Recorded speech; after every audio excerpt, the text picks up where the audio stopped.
6.19 છે.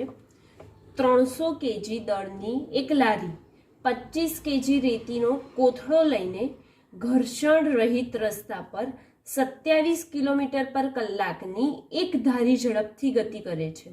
થોડા સમય પછી રેતી એક કાણામાંથી 0.05 કેજી પર સેકન્ડના દરેથી નીકળીને લારીની તળિયા પર ઢોળાવા લાગે છે. તો રેતીનો સંપૂર્ણ કોથળો ખાલી થઈ જાય ત્યારે લારીની ઝડપ કેટલી હશે એવું પૂછ્યું. હવે જે લારી છે એનું દળ કેટલું છે? 300 કિલોગ્રામ છે, બરાબર. એટલે કે આ લારીનું દળ લઈએ તો અહીંયા આપણે કેપિટલ એમ લઈ લઈએ, એટલે કે મોટી વસ્તુનું દળ. અને રેતીનો કોથળો એમાં જે મૂકેલો છે એનું દળ આપણને આપ્યું છે 25 કિલોગ્રામ, બરાબર ને. હવે એ જે કોથળો છે અને લારી, એ લારી પર કોથળો મૂકેલો છે, તો ટોટલ દળ આપણે જો જોવા જઈએ તો કેટલું થઈ જાય? 325 થઈ જાય. અને એ લારી કેટલી સ્પીડથી જાય છે, એટલે કે કેટલી ઝડપ ધારણ કરીને જાય છે? તો લારીની જે ઝડપ છે એ આપણે લઈએ v બરાબર 27 કિલોમીટર પર કલાકની ઝડપથી જાય છે. અને થોડા સમય બાદ એ જે કોથળો છે એમાં એક કાણું હતું, તો એ કાણામાંથી એક લારી જે રેતી છે એ લારીના તળિયા પર પડે છે. કેટલામાં? 0.05 કેજી પર સેકન્ડના દરેથી એ નીચે પડે છે. તો લારીની જે કોથળો પડી જાય, એટલે કે જે રેતી પડી જાય એના પછી લારીની ઝડપ જે છે એ શોધવાની છે. ક્યારે? જ્યારે રેતી સપાટી પર પડે ત્યારબાદ લારીની ઝડપ શોધવાની છે. તો હવે જે લારી છે એ કેવા રસ્તા પર ચાલે છે એમ જોઈએ પહેલા. તો લારી છે આપણને પ્રશ્નમાં જ કીધું છે કે ઘર્ષણ રહિત રસ્તા પર. ઘર્ષણ રહિત રસ્તો એટલે કે એકદમ લીસો રસ્તો હશે, બરાબર. અને એ ઢોળાવા લાગે છે. કોણ? રેતી ઢોળાય છે. તો રેતીની થેલી સાથેની ટ્રોલી નિયમિત ઝડપથી, આ બંને જ્યારે જોડે હોય ત્યારે નિયમિત ઝડપ કેટલી છે? 27 કિલોમીટર પર કલાકથી ગતિ કરે છે. અને બનતા તંત્ર પર કોઈ બાહ્ય બળ લાગતું નથી. કેમ બાહ્ય બળ નથી લાગતું? કેમ કે રસ્તો કેવો છે? ઘર્ષણ રહિત રસ્તો છે, માટે એના પર કોઈ બાહ્ય બળ લાગતું નથી. જ્યારે રેતી લીક થવા લાગે, એટલે કે રેતી જે 0.05 કેજી પર સેકન્ડના દરેથી નીકળવાની ચાલુ થાય, તો આખો કોથળો ખાલી ના થઈ જાય ત્યાં સુધી ટ્રોલીની ઝડપ જે છે એની એ જ રહે છે. ધેટ મીન્સ 27 કિલોમીટર પર કલાકની છે, તો એટલી ને એટલી જ રહે છે. કારણ શું? કેમ કે એ રસ્તો કેવો હતો? ઘર્ષણ રહિત. જો લખવું હોય આપણે તો લખી શકીએ કે રેતીની થેલી સાથેની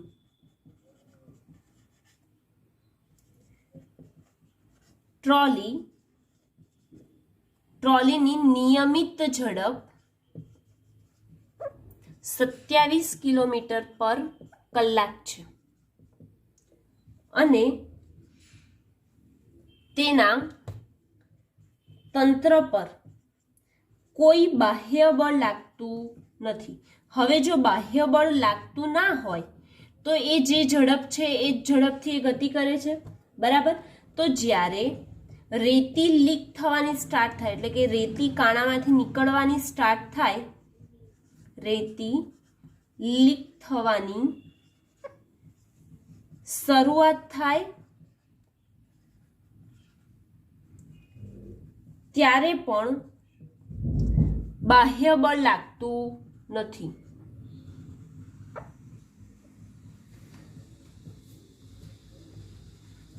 માટે ટ્રોલીની શરૂઆતની જે ઝડપ છે તે જ ઝડપથી ટ્રોલી રેતી લીક થયા બાદ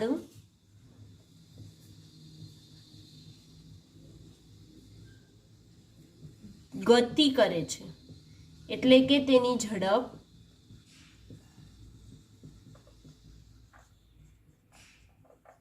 27 કિલોમીટર પર કલાકની રહેશે. એટલે કે રેતી લીક થઈ જાય તે પછીની ઝડપ પણ તેની કેટલી રહે? 27 કિલોમીટર પર કલાકની. અને જે આ પ્રશ્ન છે 6.19 એ અહીંયા કમ્પ્લીટ થાય છે. સ્વાધ્યાયમાં 6.20 પ્રશ્ન છે. પ્રશ્નમાં આપેલું છે કે 0.5 કિલોગ્રામનો એક પદાર્થ સીધી રેખામાં વેગ v બરાબર ax ની 3/2 થી જાય છે, જ્યાં a બરાબર 5 મીટરની -1/2 સેકન્ડ ઇનવર્સ તેના x બરાબર 0 થી x બરાબર 2 મીટર સ્થાનાંતર દરમિયાન પરિણામી બળ વડે કેટલું કાર્ય થયું હશે. આપણને પૂછ્યું છે અહીંયા કે કાર્ય કેટલું થયું હશે જે પરિણામી બળ લાગે એના પરથી. પણ અહીંયા આપણને આપી શું દીધું છે? તો આપેલું છે અહીંયા v બરાબર ax રેઝ ટુ 3/2 છે, બરાબર. પછી દળ કેટલું આપ્યું છે? m બરાબર આપ્યું છે આપણને દળ 0.5 કિલોગ્રામ, બરાબર ને. અને પછી ત્યારબાદ એ આપેલું છે 5 મીટરની -1/2 સેકન્ડની -1 હોય તો x બરાબર 0 થી x બરાબર જ્યારે 2 મીટર સ્થાનાંતર કરે ત્યારે તેના પરિણામી બળ વડે થતું કાર્ય શોધવાનું છે. આ આખો પ્રશ્ન આપણે લખી કાઢ્યો અહીંયા જ શોર્ટમાં. તો હવે v બરાબર એ x ની કેટલી ઘાત છે? 3/2 છે, બરાબર. તો v બરાબર આપણે લખીશું એ x ની 3/2. હવે a ની કિંમત આપણને કેટલી આપી છે? અહીંયા 5 આપી છે. તો a ની કિંમત મૂકીએ આપણે 5x ની 3/2. તો v બરાબર 5x ની 3/2 થયું કે નહીં? બસ. હવે આપણે આ સંખ્યા છે, હવે આનો ઉપયોગ કરીએ. જે v બરાબર ax ની 3/2 આપી છે ને એનો ઉપયોગ કરીને આપણે એસેલરેશન એટલે કે પ્રવેગ શોધીએ. તો શું થઈ જશે? dv/dt. પ્રવેગ એટલે શું થાય? જે વેગમાં થતો ફેરફાર છે તે એના છેદમાં સમય એટલે પ્રવેગ થાય. તો dv/dt બરાબર આપણું શું થઈ જશે? આપ્યું શું છે આપણને અહીંયા? જો એ x ની 3/2 આપી છે. વિકલન થશે તો x ની સાપેક્ષે t નું થશે, બરાબર. તો જે ઘાત છે એ ક્યાં આવે? વિકલન કરીએ તો આગળ આવે અને એક ઘાત શું થાય? ઓછી થાય. તો આપણે કરીએ કે જે ઘાત છે એ આગળ આવી, બરાબર. પછી એ એમનો એમ x ની 3/2 છે એમાંથી એક ઓછા કરીએ તો કેટલા આવે? 3/2 એક બાદ કરીશું એટલે 1/2 આવે. તો આપણે લખીશું 1/2, બરાબર. અને x ની 1/2 તો આવી, પણ એનું વિકલન dx/dt એટલે કે x ની સાપેક્ષે t નું હતું ને, માટે આપણે લખવું પડશે dx/dt, બરાબર. x નું વિકલન dx/dt. ઓકે. હવે શું કરીશું? તો હવે dx/dt એટલે શું થાય? સ્થાનાંતર છેદમાં સમયગાળો. સ્થાનાંતર છેદમાં સમયગાળો એટલે શું થાય? વેગ થાય કે ના થાય? તો વેગ થાય. તો આપણે આ dx/dt છે એની જગ્યાએ શું મૂકીશું? v મૂકીશું. તો 3/2 એ x ની 1/2 ગુણ્યા v. હવે 1/2 ની v ઘાત આવી ગઈ, બરાબર. તો v ની કિંમત આપણને છે તો v ની કિંમત પાછી મૂકીએ. તો v ની કિંમત શું આવશે? dv/dt બરાબર 3/2 એ x ની 1/2 અને v ની કિંમત મૂકું છું અહીંયાથી ax રેઝ ટુ 3/2, બરાબર ને. હવે 3/2 એમના એમ એ એટલે એનો વર્ગ 1/2 આધાર સરખા ઘાતોનો સરવાળો તો 1/2 વત્તા 3/2 કેટલા થઈ જશે? 1/2 વત્તા 3/2 4/2 ધેટ મીન્સ 2 4 એટલે કે x ની કેટલી ઘાત થઈ જશે? 2 માટે x નો વર્ગ લખીશું, બરાબર ને. હવે dv/dt ની કિંમત મળી ગઈ આપણને. તો dv/dt જે છે તો આપણે શું શોધવાનું છે? એનું પરિણામી બળ. અને પરિણામી બળ પરથી આપણે શું શોધવાનું છે? w શોધવાનું છે, કાર્ય. માટે F બરાબર આપણે જોઈ ગયા ન્યૂટનની ગતિના બીજા નિયમ પરથી. શું? F બરાબર ma. m આપણી પાસે છે તો F બરાબર ma એટલે m નો m અને એની કિંમત મૂકીશું ઉપરથી 3/2 એનો વર્ગ એક્સનો વર્ગ. હવે શું કરીશું તો એફ બરાબર એમ ગુણ્યા 3/2 એનો વર્ગ એક્સનો વર્ગ મળ્યો તો ડબલ્યુ બરાબર આપણે શું કર્યું હતું તો ડબલ્યુ બરાબર ઇન્ટિગ્રેશન એફ ડીએક્સ કરતા હતા જ્યારે એનું કાર્ય ઉર્જા પ્રમેયથી આગળ આપણે જોયું હતું ત્યારે. તો ડબલ્યુ બરાબર એફ ડીએક્સ કરીએ તો એફની કિંમત અહીં મૂકીશું. ઓકે, તો એફની કિંમત મૂકીએ. ચલો, એમ ઇન્ટુ 3/2 એ સ્ક્વેર એક્સ સ્ક્વેર ડીએક્સ એમના એમ, બરાબર ને? કેમ કે આપણો કાર્યનું જે સૂત્ર છે એ શું છે તો એફ ઇન્ટુ ડી એટલે કે બળ ગુણ્યા સ્થાનાંતર. બળ ગુણ્યા સ્થાનાંતર એટલે અહીંયા સ્થાનાંતરને આપણે શું દર્શાવ્યું છે ડીએક્સ દર્શાવ્યું છે, બરાબર. હવે જે કોમન છે આમાંથી એને બહાર બાજુ લઈ લઈએ. તેથી ડબલ્યુ બરાબર કોમન શું છે એમ 3/2 બી કોમન છે અને એનો વર્ગ બી કોમન છે. એક્સનો વર્ગ અને ડીએક્સ છે તો આપણે એક્સનો વર્ગ ડીએક્સ એમના એમ રાખ્યા. હવે સંકલન કરીશું કોનું એક્સના વર્ગનું કોની સાપેક્ષે ડીએક્સની સાપેક્ષે કરીશું. તેથી ડબલ્યુ બરાબર 3ma² છેદમાં 2 અને એક્સના વર્ગનું સંકલન કોઈનું પણ કરીએ તો આપણે સૂત્ર ભણી ગયા છે ત્રીજા ચેપ્ટરમાં. શું થતું હતું એક ઘાત વધે અને જે ઘાત વધી છે એ ક્યાં આવે છેદમાં આવે. માટે એક્સનો વર્ગ છે તો શું થઈ જશે એક ઘાત વધે એટલે ઘન થશે અને જે વધેલી ઘાત ક્યાં આવે છેદમાં એટલે 3 છેદમાં આવ્યા, બરાબર. અને આપણને સ્થાનાંતર ક્યાંથી ક્યાં થાય છે 0 થી 2 મીટરનું. તો આપણે અહીંયા 0 થી 2 મીટર એવું લખી શકીએ. તો માટે અહીંયા લખી કાઢીએ 0 થી 2, અહીં પણ લખી કાઢીએ 0 થી 2. તો આ કોનાથી અપર લિમિટ અને લોઅર લિમિટ કઈ આવી 0 થી 2. તો 0 થી 2 જે આવી એની હવે આપણે કિંમત મૂકીશું. તેથી ડબલ્યુ બરાબર 3ma² છેદમાં 2 ગુણ્યા અહીં શું થઈ જશે એક્સની જગ્યાએ શું મૂકીશું 2 મૂકીશું.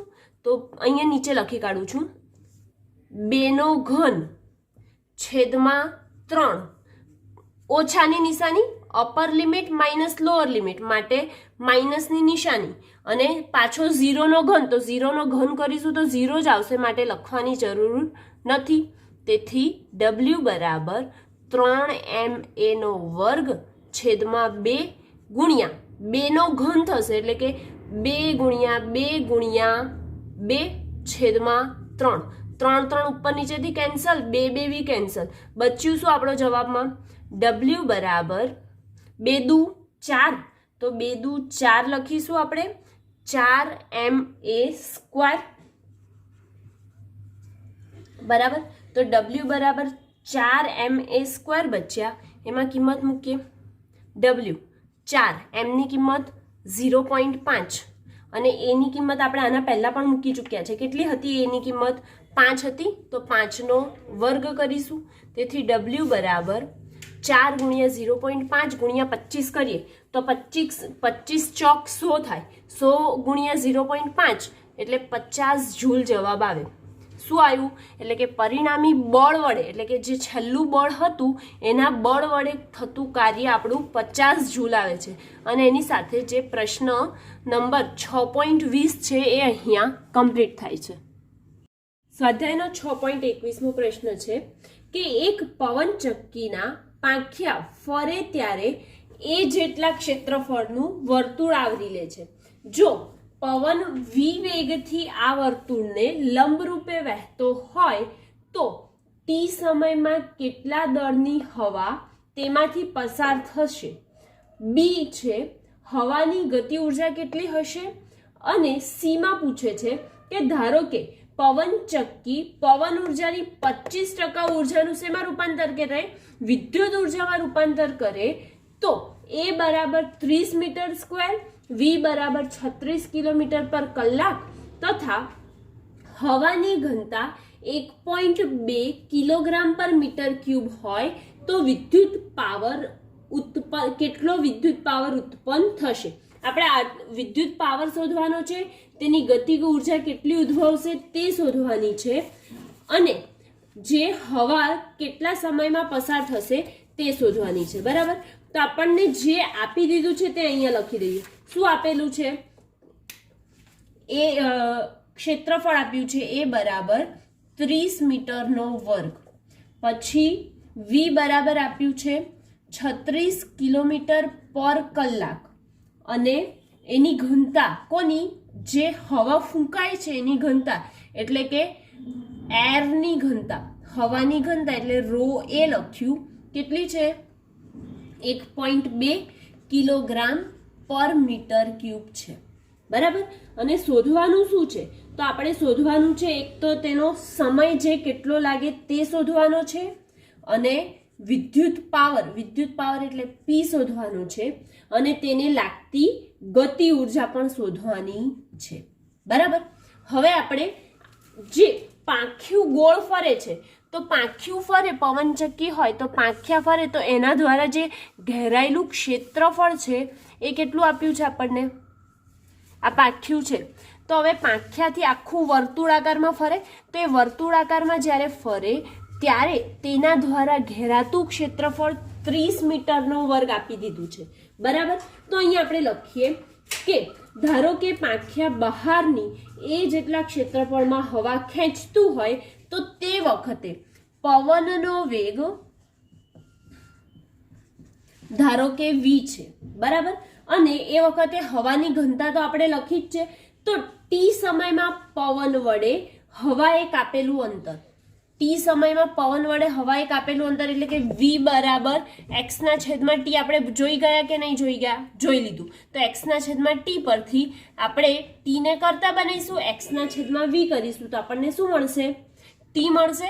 અથવા તો અંતર શોધવું હોય, કેટલું અંતર કાપે, કેટલું ગાળો ફરે એવું શોધવું હોય હવાએ કાપેલ અંતર, તો x ને કરતા બનાવીશું અને v ગુણ્યા t કરીશું. ઓકે. તો t સમયમાં પવન વડે, પવન ફૂંકાતો હોય ત્યારે હવાએ કાપેલ અંતર x બરાબર શું થઈ જશે, v ગુણ્યા t થશે. બરાબર. તો x બરાબર v ગુણ્યા t થાય. તો હવે એના દ્વારા આ આખું અંતર કપાય છે ને. બરાબર. તો અંતર કપાય છે તો એના ઉપરથી આપણે તેનું કદ શોધીએ. કોનું, જે હવા ફૂંકાય છે એનું કદ. તો અહીંયા લખું છું હું કે હવાનું કદ, હવાનું કદ એટલે v બરાબર શું લખશો, તો ક્ષેત્રફળ ગુણ્યા અંતર થાય. તો ક્ષેત્રફળ ગુણ્યા અંતર કેટલું લીધું છે, x લીધું છે, માટે a ગુણ્યા x. x ની કિંમત અહીં ઉપરથી મૂકી દઈએ તો a ગુણ્યા vt થાય. તો a vt આવ્યું. હવે ઘનતા આપેલી છે. બરાબર. કદ આપણે મેળવી લીધું તો એના ઉપરથી દળ મળે કે ના મળે, મળે. તો હવે હવાનું દળ શોધવું હોય તો શું કરીશું, ઘનતાનું સૂત્ર શું થાય, ઘનતા બરાબર દળ છેદમાં કદ થાય. તો દળ શોધવું છે તો દળને કરતા બનાવો, કદને સામે લઈ જાઓ. તો હવાનું દળ બરાબર રો ગુણ્યા v થાય. ઓકે. તો રો ગુણ્યા v થાય. તો રો ની કિંમત, રો એ એમની એમ, v ની કિંમત અહીંથી મૂકીએ તો a v t. આ v વેગ છે અને આ v કદ છે. બરાબર. એટલે કે સ્મોલ v જે છે એ વેગ, કેપિટલ v છે એ કદ છે. ઓકે. હવે આગળ જોઈએ તો હવાનું દળ અહીંયા મેળવ્યું આપણે રો એ વીટી. બરાબર. હવે આપણે તેનો ટી સમયમાં જે ગતિ ઉર્જા પ્રાપ્ત કરે એ જોવાનું છે. તો ટી સમયમાં એ ક્ષેત્રફળમાંથી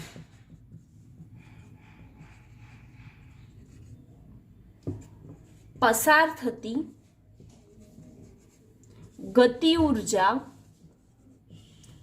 કે બરાબર કેટલી થઈ જશે, 1/2 mv² થશે.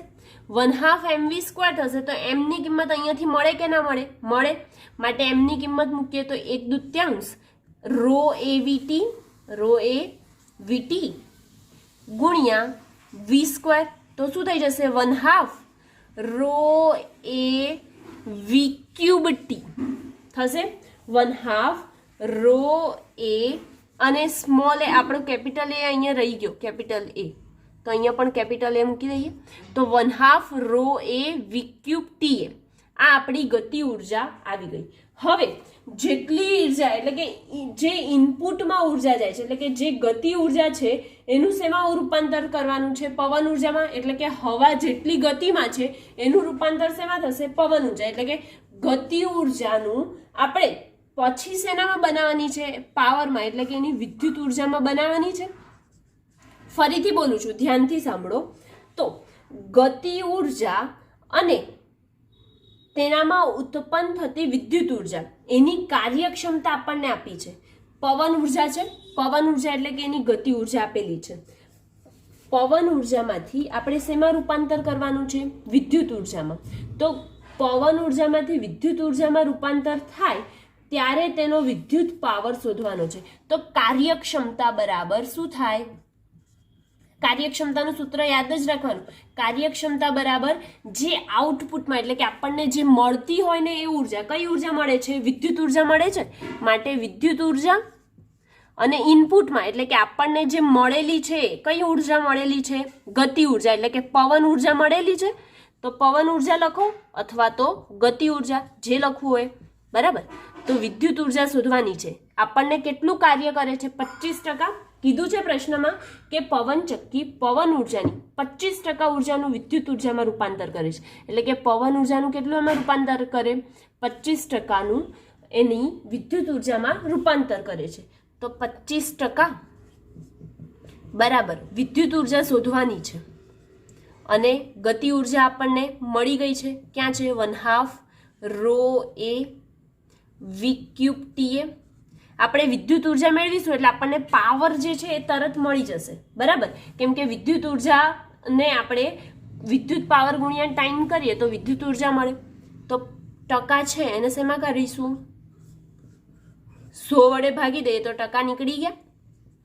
વિદ્યુત ઉર્જા છેદમાં 1/2 ρ a v cube T A. Okay. હવે 1/2 ρ a v ક્યુબ ટી એ છે તો એ આખું પદ જે છે એને ક્યાં લઈ લઉં? અહીં સામે લઈ લઉં. તો શું થઈ જશે? 25/100 ગુણ્યા 1/2 ρ a v ક્યુબ ટી એ બરાબર એની વિદ્યુત ઉર્જા થાય. હવે આ બધાની કિંમત આપણી પાસે અહીંયા છે તો આ બધાની કિંમત આપણે મૂકી દઈએ. બરાબર. તો હું આટલું આપણે જે આ લખ્યું છે એ આટલું હું રફ કરી કાઢું છું.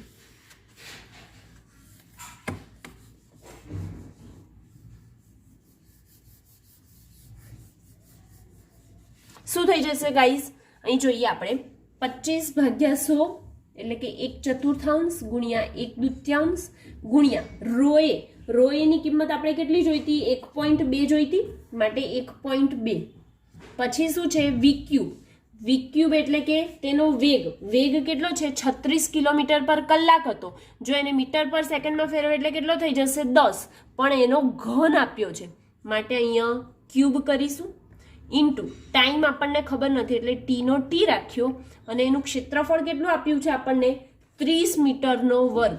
માટે 30 મીટરનો વર્ગ મૂક્યો. એના બરાબર શું મળે આપણને? વિદ્યુત ઉર્જા મળે. હવે વિદ્યુત ઉર્જા મળે તો આનું આ જે કિંમત છે એને આપણે પાવરના સૂત્રમાં મૂકીએ તો પાવર બરાબર શું થાય છે? કે વિદ્યુત ઉર્જા ભાગ્યા સમય. તો વિદ્યુત ઉર્જા આપણે ખાલી આ કિંમત મૂકીએ. આટલું બધું લખવાની જરૂર નથી. તો આટલું બધું લખવાની જરૂર નથી તો ખાલી આપણે વિદ્યુત ઉર્જાનું અહીંયાથી સૂત્ર મૂકીએ તો શું થઈ જશે? 1/4 ગુણ્યા 1/2 ગુણ્યા ρ a v ક્યુબ ટી એ છેદમાં ટી. ઉપર નીચેથી ટી કેન્સલ. હવે આપણે ગુણાકાર કરી દઈએ બધાનો. એટલે કે આનો ગુણાકાર કરીએ ડાયરેક્ટ તો શું થશે?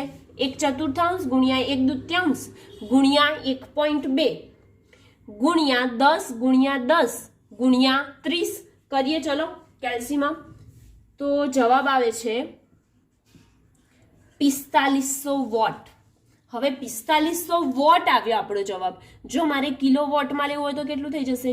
4.5 કિલો વોટ. ઓકે. અને એની સાથે આ જે છે એ સમ કમ્પ્લીટ થાય છે. ફરીથી હું તમને ઉપરથી સમજાવી દઉં કે આપણને તેનો વેગ આપેલો હતો. જે પવનચક્કી એનું ગતિ કરે છે એનો વેગ આપેલો હતો. બરાબર. પછી એનું ક્ષેત્રફળ આપ્યું હતું અને તેની ઘનતા એટલે કે હવાની ઘનતા આપેલી હતી. તો એના ઉપરથી તે કેટલું અંતર કાપી શકે, જે તે ટી સમય છે ધારો કે, તો એ ટી સમયમાં કેટલું અંતર કાપી શકે તે મેળવ્યું. એના પછી એના પરથી આપણે તેનું કદ મેળવ્યું, તો કદ બરાબર આપણું આવી ગયું. બરાબર. પછી ઘનતા આપેલી હતી માટે દળ બરાબર ઘનતા ગુણ્યા કદ કર્યું તો આપણને શું મળી ગયું? તેનું દળ. પછી બીજા કિસ્સામાં શું કીધું હતું કે તેની ગતિ ઉર્જા જોવાની છે. તો બીજા કિસ્સામાં એની ગતિ ઉર્જા જોઈ તો k બરાબર 1/2 mv². એમની કિંમત અહીંયાથી આપણે ક્યાં મૂકી? એમમાં મૂકી. બરાબર. એમની કિંમત મૂકી અને આપણને પછી ત્રીજા પ્રશ્નમાં એવું કીધું કે એની કાર્યક્ષમતા 25% છે. ક્યારે? જ્યારે પવન ઉર્જાની કાર્યક્ષમતા 25%નો ભાગ કેટલામાં શેમાં જતો રહે છે? તેની વિદ્યુત ઉર્જામાં. માટે 25% બરાબર વિદ્યુત ઉર્જા છેદમાં તેની ગતિ ઉર્જા કરી. ગતિ ઉર્જાનું સૂત્ર આપણે અહીંયા મેળવી લીધું હતું, તો અહીંયા કિંમતમાં મૂક્યું, તો માટે વિદ્યુત ઉર્જા મળી. અને વિદ્યુત ઉર્જા મળી ત્યાં તેના પરથી આપણે શું મેળવ્યું? પાવર. પાવર બરાબર શું થાય? જે વિદ્યુત ઉર્જા છે તે તેના છેદમાં સમય. તો વિદ્યુત ઉર્જાની કિંમત મૂકી તો સમય કેન્સલ થયા. જવાબ આવ્યો, કિંમત મૂકી તો જવાબ આવ્યો કેટલો? 4.5 કિલોવોટ. ઓકે, એટલે કે આ સમ જે છે અહીંયા કમ્પ્લીટ થાય છે.